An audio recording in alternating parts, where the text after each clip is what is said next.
Hi, new grad. I'm John. I'm going to be helping you orient to the unit. So today you're only going to get one patient. Her name is Mrs. M, and yeah, she has gestational diabetes. That's why she's in. We gotta look after her. Normally, the causes for gestational diabetes is normally because insulin requirements during pregnancy vary. So during the first trimester, insulin is the body's very sensitive to it, and it causes hypoglycemia in pregnant women. And then in the second and third, the body gets a tolerance towards it, and it because of the tolerance, the body doesn't use the insulin as much anymore, and it creates hyperglycemia in the pregnant mother. So some signs and symptoms of that it's very hard to catch because most mothers are asymptomatic.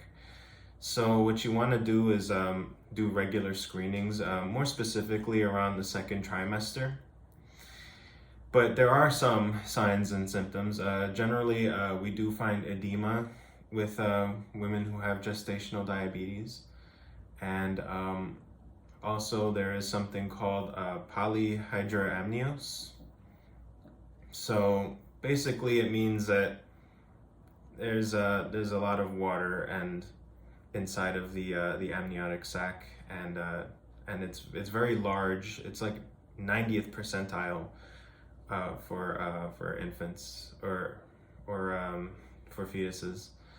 So if it's abnormally big during our screening methods, then we might suspect some diabetes. Also, there's other ways to check, such as checking the glucose and all that stuff. Who's at risk? Major risk factors are people who already have type 2 diabetes, but that's more pre-gestational. Other risk factors would be having gestational diabetes in a prior pregnancy. Another one is recurrent pregnancy loss, and the last one is at least one birth with a child diagnosed with fetal macrosomia. So treatment and management for people from mothers with gestational diabetes would be mainly glycemic control. So dietary modifications and also regular exercising, most of the time probably walking. 4 times a day blood glucose. Normally their blood sugar tends to spike after meals, just like regular diabetics. Sometimes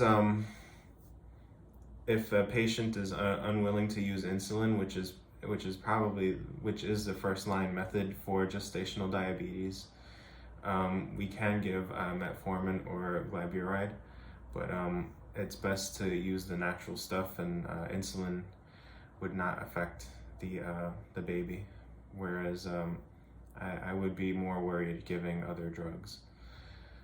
Other treatments would be regular ultrasounds to evaluate the fetal development, as well as we might have to consider inducing delivery at the 39th or 40th week if the glycemic control is not going so good, because complications can occur, or we may have to induce if complications occur as well.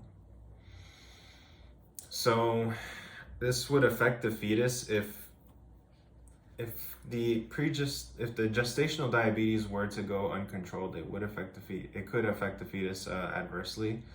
One of them is called diabetic fetopathy, and it's basically a bunch of features that can develop in a fetus of a pregnant woman with diabetes. Some include macrosomia, postnatal hypoglycemia, polycythemia, and this is all due to fetal hyperinsulinemia, and it's not great. Another one could be shoulder dystocia. It's considered an obstetric emergency, in which the anterior shoulder of the infant cannot pass below the pubic symphysis after delivery of the head.